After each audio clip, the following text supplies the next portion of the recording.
নমস্কার বন্ধুরা, ভালোবাসা রান্নাঘরে সবাইকে স্বাগত জানাই। আজ আমি ছোলা আর নারকেল দিয়ে সম্পূর্ণ নিরামিষভাবে কচুর শাকের একটি রেসিপি বানাবো। আমার আজকের রেসিপিটি তোমাদের ভালো লাগলে একটি লাইক, শেয়ার আর সাবস্ক্রাইব করে দেবার অনুরোধ রইল। প্রথমেই আমি কচুর শাকের ডাঁটাগুলোর বেশ ভালো করে আঁশ ছাড়িয়ে লম্বা লম্বা করে কেটে নিয়েছি আর কেটে ভালো করে ধুয়ে জল ঝরিয়ে নিয়েছি। আর এই শাকে আমি ছোলা দেবো আর তার সাথে নারকেল কুচি দেবো।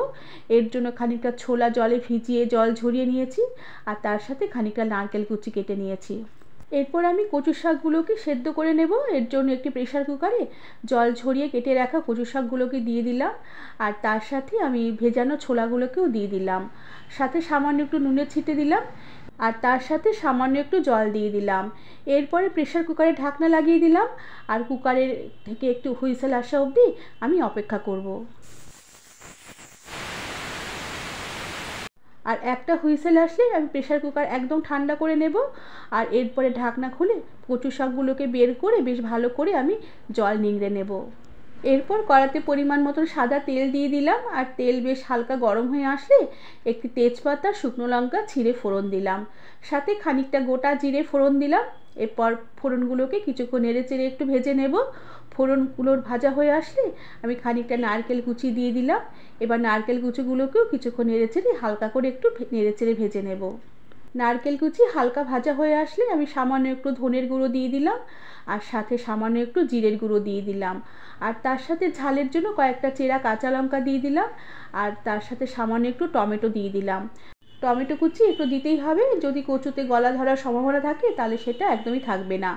এরপরে পরিমাণ মতো নুন দিয়ে দিলাম আর পরিমাণ মতন হলুদ গুঁড়ো দিয়ে দিলাম আর সামান্য একটু জল দিয়ে মশলাগুলোকে বেশ ভালো করে নেড়ে চেড়ে কষিয়ে নেব। আর মশলা কিছুক্ষণ নেড়েচেড়ে কষিয়ে নেবার পরে আমি খানিকটা কোরানো নারকেল দিয়ে দিলাম মশলাতে। এরপর নারকেল কোড়া মশলার সাথে আবারও কিছুক্ষণ নেড়েচেড়ে একটু হালকা করে ভাজা ভাজা করে নেব।